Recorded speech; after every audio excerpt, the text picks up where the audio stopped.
कौन हो? मैं राजा नल। मैं किसी नल पर विश्वास नहीं करती। तुम झूठे हो। तुम्हारे लिए मैंने मृग बनकर अपना शीश कटवाया था। तुमने कहा था कि दैत्यों को मरवा दो, तो मैंने ऐसा ही किया, लेकिन तुमने आज तक मुझे भेंट नहीं दी। माँ, तुमने बड़े भाई का तो विवाह करवा दिया, लेकिन मेरी सगाई भी नहीं ली। हाँ तो दोस्तों, आज हम आपके लिए नल पुराण इतिहास के माध्यम से वीडियो बना रहे हैं किशन लाल का विवाह। देखिए किशन लाल का विवाह किस प्रकार से हुआ, ये हम बताने जा रहे हैं। ऐसा हुआ कि दोस्तों, शंकल द्वीप में कुंडलपुर नामक राजधानी थी और उसमें महाराज केशव राज किया करते थे। महाराज केशव का बहुत बड़ा राज्य था, साम्राज्य था, और उनके वहां पर एक लड़की पैदा हुई। उसका नाम था पद्मिनी। दोस्तों, बहुत ही सुंदर पद्मिनी।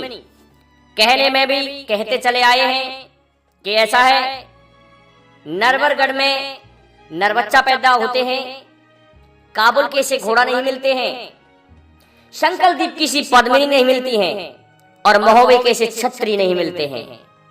ये इस तरह का जो वृतांत चल रहा है, ये सही बात है। तो देखिए, महाराज केशव के जो लड़की पैदा हुई, पद्मिनी नाम था, और वैसे भी पद्मिनी ही थी।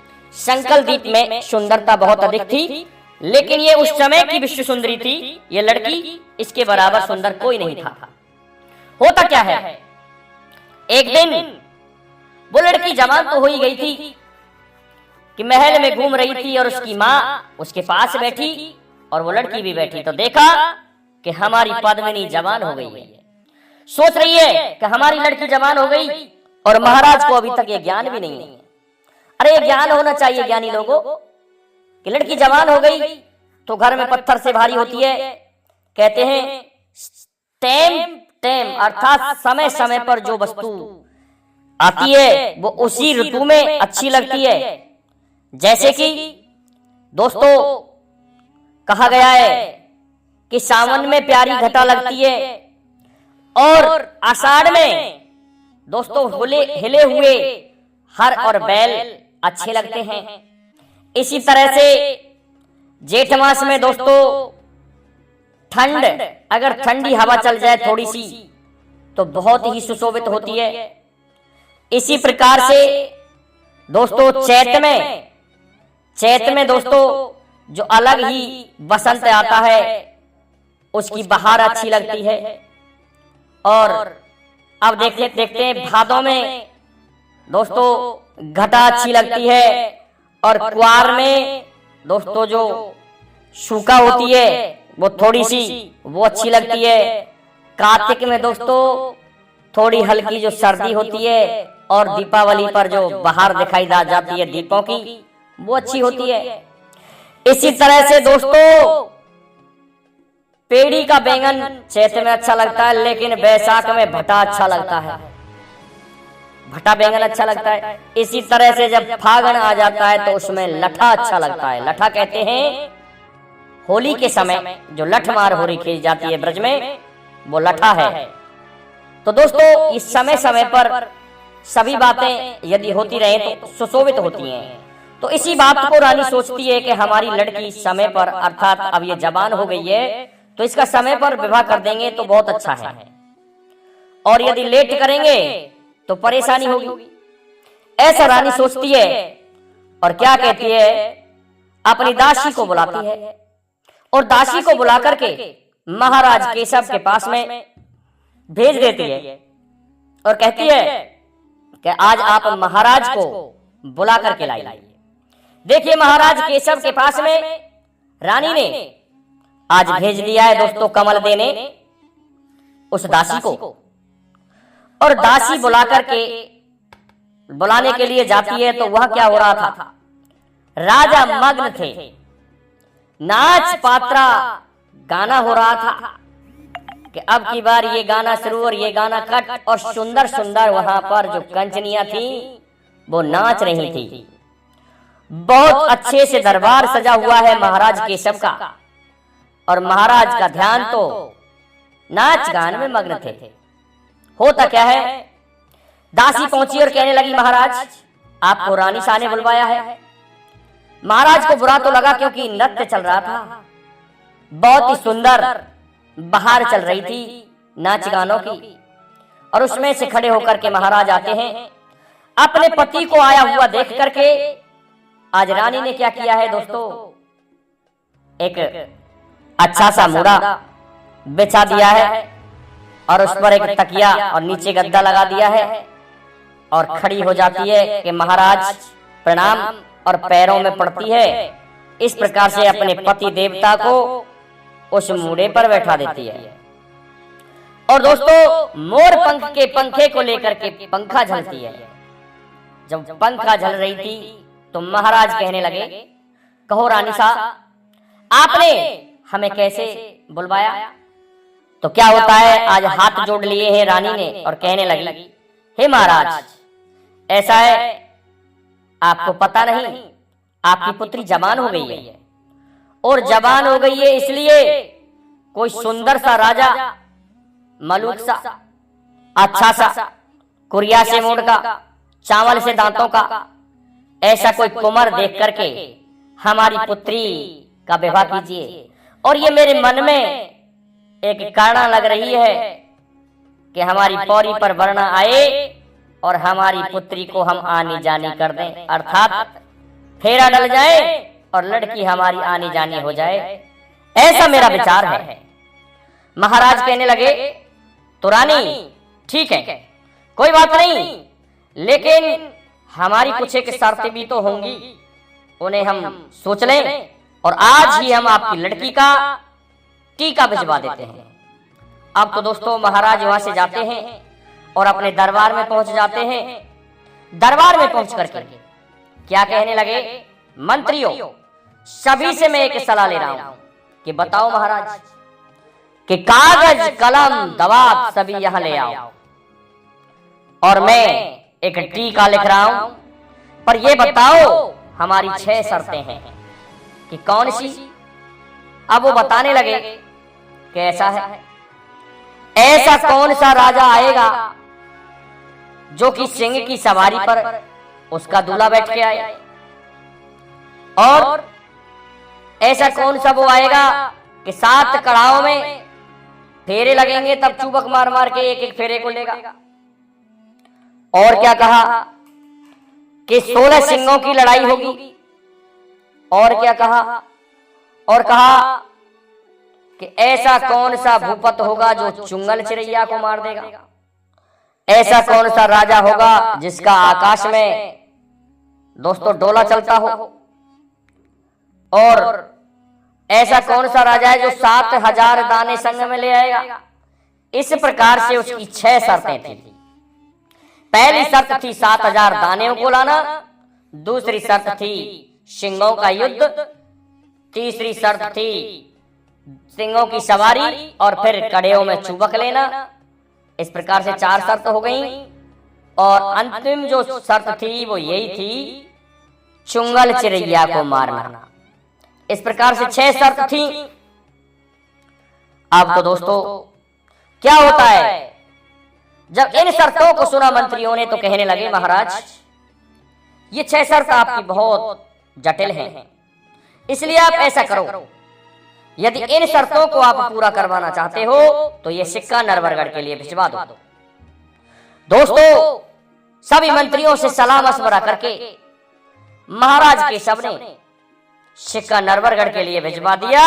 एक नाई को बुला लिया, बामन को बुला लिया, और दोनों को नरवरगढ़ के लिए भेज दिया। और क्या लिखा है आज शर्त में, अपनी 6 शर्त लिख दी है, और लिख दिया है कुंडलपुर सा गांव, और सिक्का नरवरगढ़ के लिए भेज दिया। लिख दिया अपनी बेटी पद्मिनी का विवाह, और स्वयं महाराज केशव ने अपना नाम। इस तरह से 6 शर्त, पद्मिनी का विवाह लिख करके नाव और ब्राह्मण दोनों को भेज दिया है कि जाओ नरवरगढ़ के लिए जाओ। अब तो दोस्तों नाई और ब्राह्मण दोनों घोड़े पर सवार होकर के नरवरगढ़ के लिए सिक्का ले जा रहे हैं, और क्या होता है दोस्तों, जब चलते हैं तो ये जो ढोला गायन करते हैं ये लोग उस समय को पास करने के लिए कुछ अलग तरह से ही कहते हैं कि नाई ब्राह्मण बतरा रहे थे। कैसे कह रहे थे? नाई कहने लगा कि ऐसा है ब्राह्मण देवता, औरत जाति ऐसी होती है कि इसके साथ में जो घटित होता है ना, ये उसी बात को बताती है, उसी को गाती है, उसी को स्वर देती है। ब्राह्मण कहने लगे कैसे? कैसा है? एक जवान नवेली लड़की, एक बहू और अपनी पड़ोसन से कह रही थी कि बहना मेरो बला में भयो एक कमजोर, इंजन चलाए थे बिजली चलाए थे, बहना मेरो बला में भयो एक कमजोर। और क्या कह रही भैया? ब्राह्मण देवता कहने लगे बताओ क्या कह रही? कि जब हमारी सासुइयों के ना के बेटा दूध काढ़ला तो ऐसे कह दे कि मम्मी मेरे नाए चौटीन में जोर, इंजन चलाए थे बिजली चलाए थे, बहना मेरो बलम भयो है कमजोर। इस तरह से इनके साथ में जो घटित होता है ना, ये उसी बात को कहती हैं। ब्राह्मण देवता कहने लगा बात तो तुम्हारी सही है, दोनों बात करते जा रहे थे, लेकिन ब्राह्मण कहने लगे भैया ऐसे ही है, ये जात तो कुछ भी कह देती है। कि कैसे कह देती है? कैसे कह देती है कि भैया एक पड़ोसन से तुम बता रहे हो ऐसे ही एक नवेली बतरा रही थी, और क्या कह रही थी कि मेरे पिया जी की ऊंची अटरिया अकेली सोऊं भाई, और या करते भैया वो बता रही थी और मैं उन बातों को सुन रहा था। नाई कहने लगा आगे क्या गाया? कि आगे ऐसा गाया कि कहा खता बन गई मोते बहना जो पिया खबर ना ली, अकेली सोऊं भाई ली, मेरे पिया जी की ऊंची अटरिया अकेली सोऊं भाई ली। ब्राह्मण देवता से नाई कहने लगे अरे ये तो बहुत अच्छी बात गाई थी उसने, बेचारी कोई होगी जो अकेली सोती होगी, या फिर ये कहीं धार्मिक में लगता होगा तो उसने बता दिया कि हाँ ऐसी ही जाती है भाई नाई। इस तरह से नाई और ब्राह्मण दोनों बातें करते हुए पहुंच जाते हैं नरवरगढ़ में। नरवरगढ़ में पहुंचे और आ जाते हैं सीधे दरबारों में, और दरबार में पहुंच करके 7 कदम से नाई और ब्राह्मण ने आज महाराज नल जहां पर सुशोभित थे सिंहासन पर, और उनके मित्र मंशु गुर्जर अलग बाएं हाथ की तरफ दूसरे एक छोटे सिंहासन पर विराजमान थे। और पहुंचते हैं तो 7 कदम से आज राम राम की है। नाई और ब्राह्मण ने पहुंच गए, और ब्राह्मण ने वो पत्रिका एक तख्त पर रख दी और कहा महाराज हम शंकल द्वीप से नाई और ब्राह्मण आए हैं, और हम आपके यहाँ टीका लेकर के आए हैं। कि अच्छा क्या? नल कहने लगा ओ दादा लाखा, ऐसा है ये जो टीका रखा हुआ है इसको पढ़ के सुनाना। तो दोस्तों लाखा दादा पढ़ के सुना रहे हैं आज टीका को, और क्या कह रहे हैं कि ऐसा है इसमें लिख रहा है सिद्ध श्री नारायण, और क्या लिख दिया है? लिख दिया सभी राजों को प्रणाम। और क्या लिखा है? महाराज केशव लिख रहे हैं, शंकल द्वीप के रहने वाले हैं, और उनकी पुत्री का नाम यहाँ लिख रहा है पद्मिनी। और क्या लिख रहा है? नल कहने लगा लेकिन इसमें पुत्री के विवाह के लिए उन्हें एक योग्य वर चाहिए। कि क्या शर्त है? कि इसमें 6-7 शर्त लिखी हुई हैं। कि ऐसी कैसी 6-7 शर्त? कि हाँ सुनो नल, क्या लिख रहा है? कि इसमें लिख रहा है कि कोई 7,000 दैत्यों को बारात में लेकर आवे। नल कहने लगा 7,000 क्या, हम 20,000 दानव ले जा सकते हैं। कि और क्या लिख रहा है? और लिख रहा है कि 16 सिंहों से युद्ध करना पड़ेगा, और दूल्हा को सिंह की सवारी करनी पड़ेगी। नल कहने लगा वो भी कोई बात नहीं है। तो और क्या लिख रहा है? कि और लिख रहा है इसमें कि जब दूल्हा सिंह की सवारी पर बैठ करके तोरन मारेगा, और तोरन बहुत ऊंचाई पर है, कितनी भी ऊंचाई पर हो वो भी कोई बात नहीं है, और जब फेरा लेगा ना उस समय वो दूल्हा 7 जो कड़ा होंगे तेल के गरम उनमें चुबक लगाएगा और एक फेरा लेगा कि ये भी सब देवी माँ की कृपा से हो जाएगा। तोरण मारते समय ऐसा है, जो ब्राह्मण जो वेदी बनाते हैं इस तरह से अग्नि प्रज्वलित की जाएगी और उस अग्नि कुंड में खड़ा होकर के वो वरना तोरण मारेगा कि ये भी कोई बात नहीं है। और क्या लिख रहा है कि चुंगल चिड़ैया है वहां पर, वो चुंगल चिड़ैया मारनी होगी कि ये भी कोई बात नहीं है। इस तरह से दोस्तों ये 6 शर्त गिना दी है, और 7वीं शर्त में कहा कि मेरी लड़की 16 बरस की है, इसलिए उसके मेल मिलतू लड़का 20 बरस का होना चाहिए। अब जैसे ही लाखा दादा ने ये शर्त पढ़ी तो नल ने कहा कि लौटा दो इस टीका को। कि क्यों भैया? कैसा है लाखा दादा, मेरा जो कुंवर है ढोल कुंवर वो अभी 7 बरस का है, इन सभी शर्तों को तो हम पूरा कर देंगे, लेकिन छोरा की उम्र को बढ़ा करके 20 बरस कैसे कर सकते हैं, ये सबसे बड़ी बात है।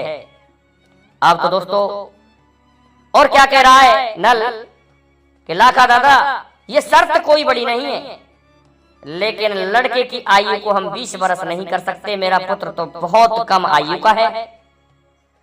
लाखा दादा कहने लगा, अरे भैया नल, तेरा पुत्र 7 बरस का है तो क्या हुआ, क्या ये टीका वापस जाएगा? कि हाँ ये टीका वापस जाएगा। अरे कैसा है, तेरे बड़े भाई पुष्कर का पुत्र किशनलाल 20 बरस का हुआ है, इसलिए ये टीका तू उस पर चढ़ा ले। कहने लगा लाखा दादा बहुत जल्दी भूल जाते हो, अरे मैंने अभी कुछ समय पहले और मेरे ढोल कुंवर का विवाह किया था, उसमें मेरा पुष्कर भाई नहीं आया, मैंने निमंत्रण भिजवाया था नरवरगढ़ के लिए, तुम तो पहुंच गए लेकिन पुष्कर नहीं पहुंचा। लाखा दादा कहने लगा, अरे नल, जो गुण के ऊपर अर्थात औगन के ऊपर गुण करता है वही तो महान है। ऐसा है बेटे, तेरा जो किशनलाल है वो जवान है, पुष्कर की बातों को तू छोड़, वो छोरा बहुत अच्छा है, तुम्हें पता नहीं तुम्हारे ढोल कुंवर के विवाह में भी वो अपने पिता से लड़कर के जबरदस्ती बारात में गया था। क्या अच्छा कि हाँ, और ऐसा है नल, उसका कुटुंब परिवार तू ही तो है, अरे जो कुछ है उसके लिए तू ही है, इसलिए तुम्हें विवाह करना चाहिए किशनलाल का। कि ठीक है तो लाखा दादा ये टीका चढ़वाओ। तो दोस्तों आज नंगर में नरवरगढ़ में निमंत्रण दिलवा दिया है कि आज किशनलाल की सगाई हो रही है। स्त्री पुरुष हंसा रहे हैं कि देखो नल की महानता, अपने बड़े भाई पुष्कर के व्यवहार से खुश ना होने पर भी वो अपने भतीजे का विवाह कर रहे हैं, ये बहुत अच्छी बात है। अब तो दोस्तों क्या किया, चौकी चंदन की मंगवा करके कुंवर को बैठाया है और बैठा करके लगन टीका जो टीका था वो चढ़ा दिया है, और वहां पर औरतें मंगलाचार गाने लगी। मंगलाचार गा रहा है किस तरह से, इस तरह से कि नई हवेली के 9 दरवाजे झांकी छेकी न्यारी राम रंग बरसे गो। क्या कहा है और क्या कहा, कैसा है, यह नल राजा ने घोड़ी मोल लई और घोड़ी छम छम नाचे समधी के द्वार, समधी के द्वार। दूसरी औरत ने ये गा दिया, और तीसरी औरत क्या गा रही थी कि लगने आई हरे हरे, लगने आई मेरे अंगना। इस तरह से उस टीका को स्त्रियां आदर दे दे करके उस लगन टीका को किशनलाल पर चढ़वा रही है। दोस्तों आज खुशी का माहौल था पूरे नरवरगढ़ में, और जब लगन टीका चढ़ गया तो ब्याह के लिए तैयारियां करने लगे। और आज दोस्तों क्या लिख रहा था उस पत्रिका में कि लगते ही फागुन बुधवार नवमी के फेरा है और ये शुभ साया है, इसलिए इसी साये पर ये काम होना है। नल कहने लगा समय तो आ गया, ऐसा है दूल्हा को सजाओ और तब तक ही हम पहुंच पाएंगे। दोस्तों आज किशन लाल के लिए चंदन चौकी बैठा दिए और क्या किया, सखियां बड़ा बड़ा आदर दे रही हैं, नैनों में काजल लगा रही हैं और लाला पे ना लगे कोई जर्दी और चढ़ा दी भाई हरदी। और क्या कर रही हैं, तेल चढ़ रहा है आज किशन लाल पर, माथे पर मेहंदी मरवट लगा दी है और बरना बना दिया है और अच्छा पलंगदार पाजामा पहनाया है और दोस्तों कोट पहना दिया है। आज दूल्हा को सजा करके दोस्तों मोहरा बांध दिया है, मोहर झकोरा खा रही है आज किशन लाल के सर पर। और दूल्हे को सजा करके जब ये देखा, उसी समय के दूल्हा तैयार हो गया तो कहीं से ढोल कुमर आ जाता है और ढोल कुमर आया कि देखा कि रानी दमयंती किशन लाल पर चमर ढुरा रही है और बड़ी रानी जो थी पुष्कर के घर से वो भी चमर ढुरा रही है। देखा, कहने लगा ढोल कुमर, अरे मैया भैया किशन लाल को तो तू ब्याह कर रही है पर मेरी तो अभी तक सगाई न ली, ये कौन सी बात है माता? और जिस तरह से भाई किशन लाल को तुमने सजाया है, तुमने मुझे क्यों नहीं सजाया? तो दोस्तों गजब हो गया, ऐसो पर्यो गजब को गोला और अंगना में मचल गयो ढोला। दोस्तों आज 7 वर्ष का ढोला अंगना में मचल गया, अर्थात आंगन में मचल गया। तो वैदी मैया से कहने लगा कि ऐसा ही दूल्हा मुझे बना दे मैया और मेरा भी विवाह करवा दे, मैं भी विवाह करना चाहता हूँ। इसलिए ढोल कुमर आज मचल गया। रानी कहने लगी गजब हो गया, नल को बुलवाया है, नल से कहने लगी अब क्या करें? कुमर ढोला रूठ रहा है और कह रहा है कि मुझे भी ऐसा ही दूल्हा बना दे। नल कहने लगा रानी है तो ये गलत बात के बच्चों को बारात में ले जाएं, लेकिन कोई बात नहीं, ये मचल रहा है और मचल रहा है तो पता नहीं क्या क्या करेगा, इसलिए इसको भी इसी तरह से सजा दो जैसे किशन लाल को सजाया, ये बिंदायक रह लेगा। अर्थात दूल्हे के पीछे एक आगे एक बच्चा बैठाया जाता है, उसे बिंदायक कहते हैं, छोटा दूल्हा बाराती, ये बिंदायक रह लेगा, कोई बात नहीं है। तो रानी ने दोस्तों ढोल कुमर को पुचकार करके कि बेटा तुझे भी ऐसा ही सजा रही हो, गम क्यों करता है? तो आज ढोल कुमर को भी सजा दिया है, वैसा ही दूल्हा बना दिया है, बिंदायक बना दिया है। अब तो दोस्तों बन्याई फिरी वरना को और उस बारात में कितने लोग बुलाए गए, नौते दे दिए गए थे चारों तरफ। तो 1.5 लाख की फौज को लेकर के तो मंश गुजर श्यामनगर से आया, 5000 पंडितों को लेकर के लाखा दादा आया और दोस्तों 11,000 किशन लाल के साथ में पढ़ने वाले चट्टा स्कूली बच्चे आए और दोस्तों नरवरगढ़ की फौज इस प्रकार से 7 लाख की फौज हाथी घोड़ा सहित दोस्तों तैयार हो जाती है और मारू अर्थात रणबाजे तुरई जिन्हें कहते हैं, सुंदर अच्छे जो बाजे थे उन बाजों को बजाया गया और बन्याई फिराई गई गांव में होके। और दूल्हे पे दोस्तों जो नेक होते हैं, रानी दमयंती और पुष्कर के जो घर से थी रानी दूसरी बड़ी, उन्होंने करा लिए हैं। और जब बन्याई फिर के 10 पहिया के रथ में, जिसमें दोस्तों 4 घोड़े जुटे हुए थे, सफेद रंग के सुंदर घोड़े, सूर्य के समान सुंदर रथ और सुंदर ही दोनों वरना, अब उसमें किशन लाल को चढ़ाने लगे तो कहते हैं कि ब्याह की कहा परी पीखे और सामने से हो गई छींक, सामने से छींक हो जाती है। जब सामने से छींक हो गई तो लाखा दादा कहने लगा ए नल अपने इन बच्चों को, इस दूल्हा को नीचे उतार लो, छींक हो गई है। कि छींक हो गई है तो क्या हुआ? अरे मेरे पंडितों के तो ये कमाने खाने के धंधे हैं, क्या हो गया छींक हो गई तो? कि बेटा ऐसा है, मैं इस चीज को जानता हूं नल, तुम नहीं जानते। ऐसा है, सुनो। कि क्या सुनो? कहते हैं कि छींकत नहीं हो छींकत खइयो, पर छींकत पर घर मत जइयो, अर्थात बहुए ब्यावे के काजे मत जइयो।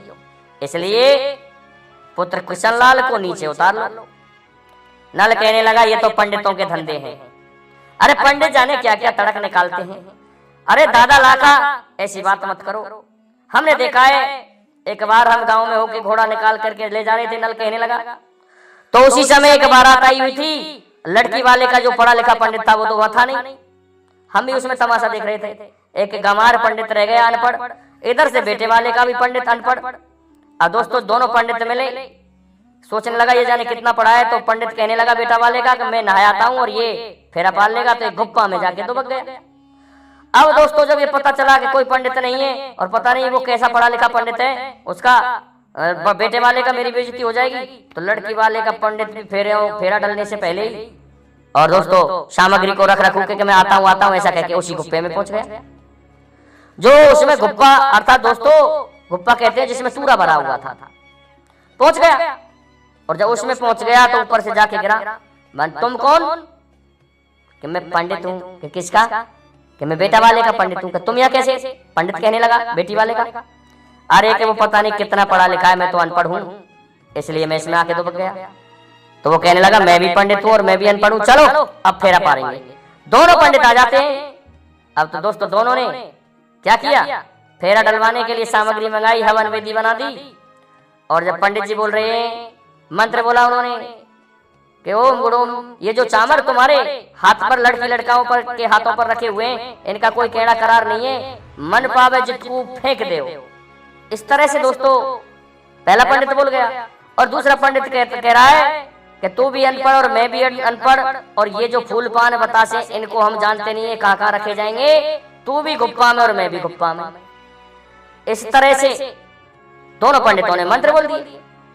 तो कहने लगा नल ऐसा है दादा लाखा, ये पंडितों की विधि है, चलो बढ़ाओ रथ को। तो दोस्तों आज बारात को आगे बढ़ा दिया है और बाजे बजते जा रहे हैं। इस प्रकार से चलते चलते 8 दिन हो गए और बंगाले के मेड़े पर पहुंच जाते हैं। मनसु कहने लगा भैया नल, हम तो चलते चलते 8 दिन हो गए और हम तो परेशान हो गए, इसलिए आज ये पड़ाव यहाँ रहना चाहिए। कि हाँ ठीक है, कि इसके पश्चात हम बंगाले में प्रवेश करेंगे। कि बिल्कुल सही कहा भैया। अब तो वहां पर पड़ाव डाल दिया गया और अपने अपने तमुओं में फौज सो रही है, कुछ एक पहरा दे रहे हैं। लेकिन नल ने मनसुख को बुला करके कहा, ओ भैया मनसुख, तुम्हें पता है जब हम तुम्हारा विवाह कराने लाए थे ना, तो यही बंगाल आदेश पड़ा था हमारे लिए, और इसमें पता है तुम्हारे लिए और मेरे लिए कौन चली आई थी? वो धोबन की लड़की जिसको हम यहाँ माला फेरती छोड़ गए थे। बड़ी मुश्किल से पीछे बेभाई करना पड़ा था, इसलिए ये ऐसा मुल्क है, ये भूड मुल्क है बंगाला, और इसमें हमारे वर्णाओं की कहीं चोरी नहीं हो जाए, क्योंकि यहाँ जादू है और जादू का प्रभाव है। तो इसलिए भैया ऐसा है, मेरे जो ये लड़के हैं इनके तम्बू जो शिविर है ना, उनका पहरेदार तू भैया मनसुख मेरे कहने से बन जा। श्यामनगर का मनसुख कहने लगा, अरे मित्र क्यों नहीं, ठीक है मैं इनका पहरेदार बनता हूं। तो दोस्तों मनसुख पहरा लगा रहा है और क्या होता है कि देखिए तेली की लड़की जिनका नाम चंपा और चंदन था, और चंपा चंदन दोनों देख रही हैं, बैलगाड़ी को लेके जा रही हैं और देख रही हैं अरे किसी राजा का यहाँ पर ये क्या पड़ाव पड़ा हुआ है। लेकिन चंपा कहने लगी बहन चंदन कि हाँ, अरे ये सभी तम्बू जो लगे हुए हैं इनमें सैनिक सोए हुए हैं, लेकिन ये जो तम्बू है इसका पहरा लग रहा है, इसमें ऐसी कौन सी वस्तु है जो पहरा लगाया जा रहा है? कहने लगी बहन कुछ ना कुछ तो इसमें गड़बड़ है। ऐसा है चलो देखते हैं। दोनों दोस्तों अलबेली जवानी में भरपूर हो रही थी, पहुंच जाती हैं तम्बुओं में, और दोस्तों तम्बू में घुस जाती हैं। मनसुख गुजर और जितने भी सिपाही थे वो सो गए। जादू से अंदर गई, देखा और क्या किया, अचानक धीरे से जो चादरा ओढ़ रखा था, दुशाला ओढ़ रखी थी, उस दुशाला को खींचा के देखा कि अरे ये तो इसमें इनके वरना सोए हुए हैं। लेकिन चंदन कहने लगी बहन चंपा कि हाँ बहन कैसा है, ये सुंदर कितने हैं और इनके मैया बाप कितने सुंदर होंगे। अरे ऐसे नर कहाँ पैदा होते हैं। अरे ओ बहन ऐसा है, हम तो कुछ नहीं इनसे विवाह करेंगे, ऐसे वरना हमको जिंदगी में नहीं मिल सकते। और पता नहीं माँ बाप कितने सिद्ध और साधक होंगे, किस समय रुत लेते होंगे जो ऐसे सुंदर कुंवर पैदा किए हैं उन्होंने। ये तो हमारे लिए किस्मत खुल गई और हमने तो बड़े बड़े गड़ुआ लोटा भगवान शिव के ढाले हैं, इसलिए हम तो इन्हें नहीं छोड़ सकते। क्या करती हैं दोस्तों, आज हाथ जमाया है और क्या किया है, जादू के जोर से किशनलाल और ढोल कुंवर दोनों को तंबुओं में से ले जाती हैं अदृश्य शक्ति के द्वारा और बैलगाड़ी में सोते हुए को उठा के पटक लिया है। और जैसे ही बैलगाड़ी में चलने लगी हैं तो क्या होता है, देखा और सो रहे हैं सभी सैनिक। तो बैलगाड़ी दोस्तों जा रही है रिचिक रिचिक करती हुई और ज्यादा समय भी नहीं हुआ, शाम का वक्त हुआ था, 4 ही बजे थे और वो आराम करने उन्होंने पड़ाव 2 बजे ही डाल दिया। तो क्या होता है, जब बैलगाड़ी में जा रहे थे तो किशनलाल को एकदम से जैसे ही चर्रक चूं होने लगी उस गाड़ी की, बैलगाड़ी की, तो दोस्तों चेत हो जाता है, चेतना में आ जाता है और जाग करके देखता है कि ना तो यहाँ कहीं घोड़ा, ना कहीं हाथी, ना कहीं सैनिक, ना कहीं काका, ना कहीं बाबा, ना कहीं पिताजी। गजब हो गया। किशनलाल कहने लगा अरे ये कौन है जो मुझे ले आई। इधर चंपा भी, चंदन भी चंपा से कह रही है कैसा है बहन, इनको जगाओ और इनका व्यवहार देखो, इनसे बातचीत करो, इनसे मीजान बैठाओ, इतने सुंदर हैं। तो दोस्तों जगाया गया। तो किशनलाल ने जब ये देखा तो कहने लगा तुम कौन हो और हमें कहाँ ले जा रही हो। क्या अरे ऐसा है महाराज, आप बड़े सुंदर हैं और हमने आपको पाने के लिए कई वर्षों से भगवान शिव पर जल के गड़ुए लोटे ढाले हैं।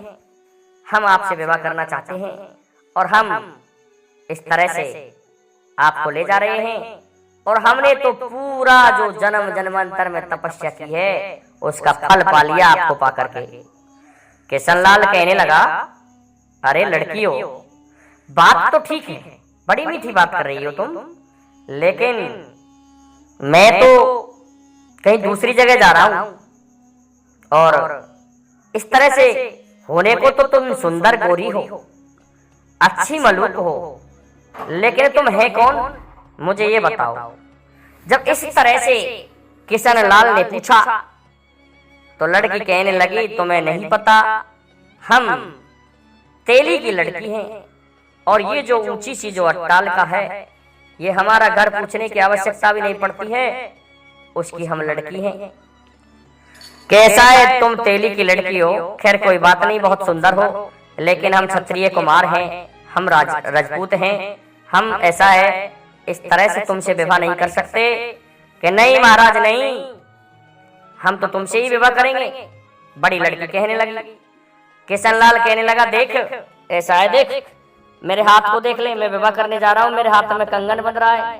तो लड़की कहने लगी ऐसा है, कंगन को तुम सासुलिया पे आए बंधवाए, बारे रसिया अब तो चलूंगी तेरे संग में। क्या कह रही है लड़की, कैसा है रसिया, जब तुम सासू माँ पर कंगन बंधवाई आए हो तो अब तो मेरा विवाह तुमसे निश्चित है। अरे सभी ब्याह के जो सूत्र हैं वो तो बंधे हुए हैं, तो क्यों ना मेरा विवाह तुमसे कर लिया जाए। अब तो दोस्तों किशनलाल कहने लगा अभी ले तुझसे विवाह करूंगा, ज्यादा नाटी हो रही है। दोस्तों एक डंडा तोड़ने लगा बैलगाड़ी में बैठ करके। अब छोटी लड़की कहने लगी ओ बहन देख, ओ चंपा बच बच, ओ ये तो तख्त पे आ गया, तख्त पे। तो दोस्तों किशनलाल डंडा तोड़ने को ले रहा था गेल और लड़की ने जादू का डिब्बा निकाल करके किशनलाल का बना दिया बैल। अब तो दोस्तों बैल बना दिया, अब क्या करेगा?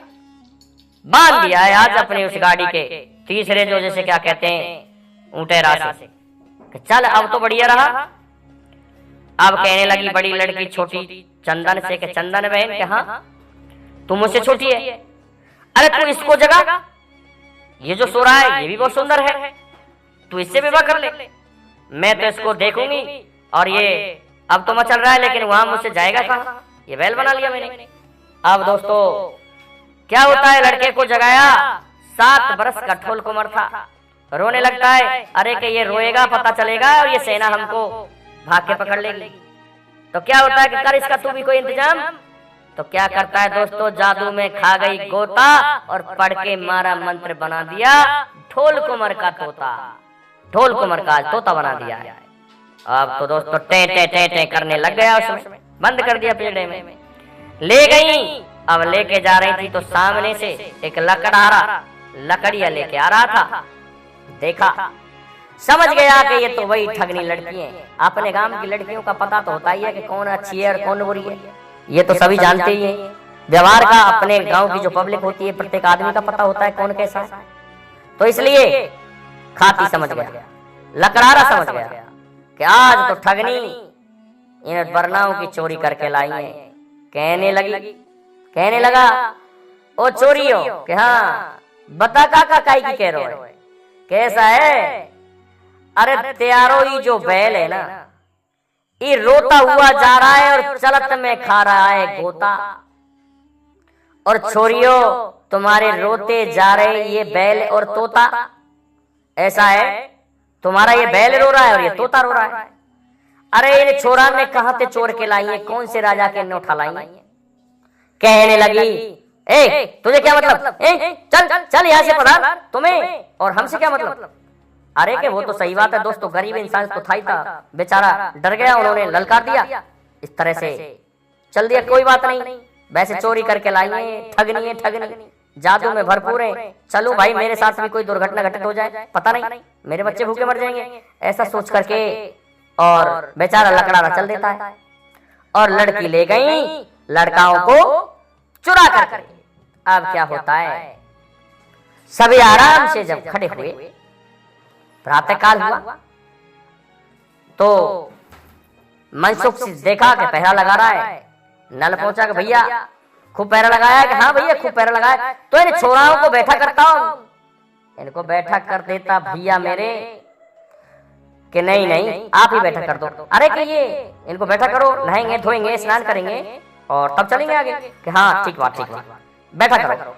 अंदर गए तम्बू में, तो क्या हुआ, तम्बू में जाकर के देखा कि वो जो पलंग था जिस पर ढोल कुंवर और किशनलाल सोए हुए थे वो खाली। अब खाली पलंग को देख करके नल कहने लगा कि ये तो पलंग खाली है, और ऊपर से ही पछाड़ खा गया कि मेरे पुत्र कहाँ है।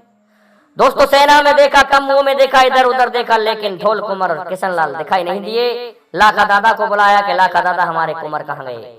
लाखा दादा ने पत्रा खोला और पत्रा खोल करके क्या कहने लगा, अरे नल गजब हो गया पुत्र, अरे तुम्हारे पुत्रों को तो जादू के द्वारा हरण कर लिया गया है। जब ऐसा कहा तो नल पछाड़ खा करके गिर पड़ता है और कहने लगा कि ऐसा है दादा अब मैं नहीं बचूंगा। अरे किस तरह से मैं नरवरगढ़ में मुंह दिखाऊंगा, क्या जवाब दूंगा पब्लिक को कि मेरे राजकुमारों की चोरी हो गई। नहीं, ये धरती क्यों नहीं फट जाती है, मैं इसमें खड़ा समाना चाहता हूं। जब इस तरह से रोने लगा तो मनसुख कहने लगा भैया पहरेदार तो मैं था, लेकिन तेरे कुंवर कहीं भी छुपे होंगे, इस धरती आसमान को एक कर दूंगा और मैं तेरे कुंवरों को वापस लेकर के आऊंगा। कि अच्छा कि हाँ चल भैया नल, अब रोने से कुछ नहीं होगा। तुम ऐसा है सामने ये जो नगर दिखाई दे रहा है यहाँ चलते हैं। अब तो दोस्तों मनसुख गुजर और राजा नल दोनों चल देते हैं। क्या होता है, उसी गांव की तरफ आते हैं जिसमें उन दोनों लड़कियों की चोरी करके वो ठगनी चंपा और चंदन लेके गई थी। चल देते हैं तो क्या होता है कि एक प्रजापति का घर गांव के बाहर था और प्रजापति अपने बर्तनों को लग रहा था ठुक ठुक ठुक ठुक करने। और क्या होता है, जैसे ही पहुंचा तो ऐसा है 7 कदम से आज प्रजापति के लिए राजा नल और मनसुख ने राम राम की और राम राम करके क्या कहने लगे, हे प्रजापति बंधु, भैया हमको प्यास लगी हुई है, पानी पिला दो। तो दोस्तों प्रजापति की जो जात है वो बहुत ही भोरी है, इसलिए क्या किया, घर का साधन अब तो क्या किया उन्होंने, मटके को उठा लिया जो कोरा मटका था कि लो महाराज पानी पी लो। कि नहीं मित्र, हमको ऐसी प्यास नहीं है, हमारी प्यास तो अलग तरह की है। कि कैसी प्यास है भैया, कैसा है भगत जी, हम तुम्हें बताते हैं। हम राजा हैं और हमारे कुमारों की चोरी हो गई है, हमारे वर्णाओं की चोरी हो गई है, इसलिए कैसे भी मैं तुम्हारा एहसान नहीं भूलूंगा। और पगड़ी पलटा यार बना लिया आज मनसुख गुर्जर ने प्रजापति को और कहा कि मित्र, हम तुम्हारा ये गुण नहीं भूलेंगे, हमारे पुत्रों से हमको मिला दो, एक बार दर्शन करा दो। भगत जी कहने लगे, प्रजापति जी कोई बात नहीं भैया, मुझे तो इतना समय नहीं मिलता और मैं जानता नहीं हूं, लेकिन हमारी जो लड़की है इस गांव की, इस शहर की सबसे बड़ी जो ठगनी है, उन्हीं के साथ में थोड़ी सी मित्रता है, तो वो उनके साथ खेल लेती है कुछ गुटके वगैरह, इसलिए उसको बुलाता हूं। आज लड़की को बुला लिया है प्रजापति ने। और मनसुख गुर्जर कहने लगा, बेटे ऐसा है, बैठ जा, मेरे पास बैठ जा। तो दोस्तों डोला वाले तो कहते हैं कि गोदी में बैठा लिया उस बच्ची को जो 18 वर्ष की थी, कोई अलग से फाउंडेशन नहीं था बैठने के लिए, लेकिन वहीं जमीन पर बैठ गई बच्ची और कहने लगा, बेटा मैं तेरा गुण नहीं भूलूंगा, और ऐसा है हमारे पुत्रों से कैसे भी मिलवा दे। वो भी 14 विद्या निधान थी। क्या कहने लगी लड़की कि महाराज मैं अभी अभी उन्हीं के घर से आ रही हूँ, और जो चंपा चंदन है इस शहर की सबसे बड़ी ठगनी तेली की लड़की है, और वे निश्चित तुम्हारे ही लड़का है, उनका हरण करके लाई है, अभी अभी मैं देख करके आई हूँ। कि अच्छा कि हाँ, तो फिर बेटा उनसे मिलने का उपाय क्या है। तो लड़की कहने लगी, महाराज ऐसा है, ये जो तुम्हारे वस्त्र हैं इनको उतार लो, और क्या करें, साधु बन जाओ, पीले कासाय वस्त्र के, जिन्हें बोलते हैं पीले वस्त्र, उन्हें धारण कर लो। दोस्तों नल कहने लगा, अरे भैया मेरी खातिर ही सही, तुम ऐसा करो, इन वस्त्रों को उतार के और साधु का वेश बना लो। अब तो दोस्तों राजा नल और मनसुख गुर्जर दोनों ने साधु का वेश बना लिया, लेकिन लड़की से पूछने लगे, बेटा अब तो हमें कोई कमी नहीं है, साधु बन गए, एक कमी तो रह ही गई। कि कौन सी, कि तुमने मूछ तो मुड़ाई नहीं है। जब मूछ मुड़ाने का नाम लिया तो मनसुख गुर्जर ने कुर्ता उतार करके फेंक दिया, कहने लगा, हम नहीं बनेंगे इस तरह से साधु।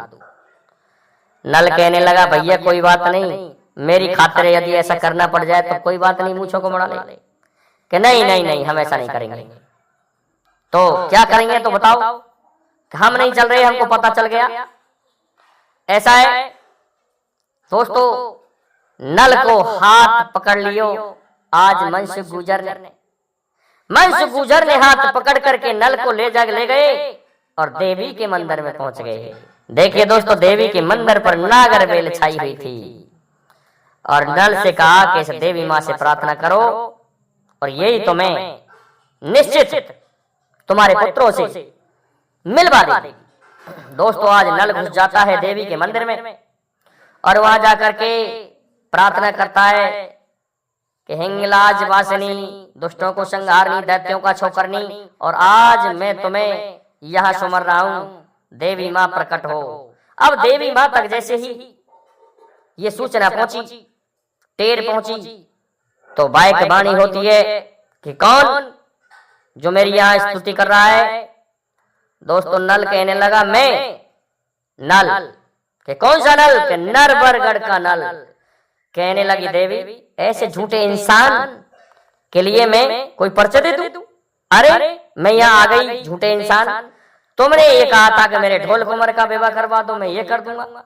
अरे मेरे उस काम को करवा दो, मैं ये भेंट दूंगा। तुमने आज तक मूसरी का बच्चा भी मुझे भेंट में नहीं दिया। ऐसे इंसान पर मैं विश्वास नहीं करती, जा मैं तेरा कोई काम नहीं करूंगी। आज देवी ने राजा नल को फटकार दिया है और मैंने अपना शीश मृग बन के तेरे जब जन्म लिया था उस समय में कटवा लिया, फिर भी तूने मुझे कुछ दिया नहीं। मैं ऐसे झूठे नल से कैसे वायदा करूं, मेरा विश्वास उठ चुका है। देवी ने कह दिया। दोस्तों नल बाहर आ जाता है मंदिर से, कहने लगा क्या कहा, देवी मां प्रकट हुई कि नहीं हुई, कुछ भी नहीं बोला आज नल। तो मनसुख गुजर जाता है और मनसुख गुजर जैसे ही अंदर गया वह जाकर के प्रार्थना करने लगा देवी माँ की। तो फिर से आवाज आती है कि अब की बार कौन कर रहा है मेरी प्रार्थना, बोलो बस कि मैं मनसुख गुजर राजा नल का मित्र। कि तुम मित्र कैसे, कि मैं मित्र ऐसा बता दूं, कि बताए क्या। देवी माँ कहने लगी हमने 4 तरह के मित्र देखे हैं, लेकिन तुम कैसे हो। ऐसा है, एक तो मतलब का यार होता है, एक कुछ और बात का ही होता है, एक किसी की पत्नी मलू को उस बात का यार होता है। इसलिए एक ऐसा यार होता है जो अपने मित्र को गलत रास्ते से सही रास्ते पर चला करके लाता है, और यदि मित्र का कोई दुख होता है तो उसे अपना दुख समझता है। नल कहने लगा ए मैया, देवी मैया, मैं हटने वाला नहीं हूँ, मैं मेरे मित्र नल के लिए प्राण भी दे सकता हूँ।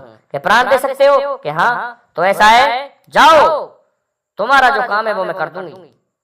वो कहने लगे गुर्जर जी कैसा है माँ, ऐसा वैसा काम नहीं, हमारे वरनाओं की चोरी हो गई है, हम उन्हीं का पता लगाना चाहते हैं। कि जाओ तुम्हारे वरनाओं को मैं दे दूंगी, लेकिन मनसुख आज तुम्हारी ये परीक्षा पूर्ण होने जा रही है। तुम्हारे पास में इकलौता जो पुत्र है तुम्हारी कश्मीरा रानी से अभी पैदा हुआ है, उसकी भेंट चढ़ा दो तो मैं वरनाओं को दे दूंगी। यदि तुमने ऐसा नहीं किया तो ये वरना नहीं मिलेंगे। दोस्तों गजब हो गया।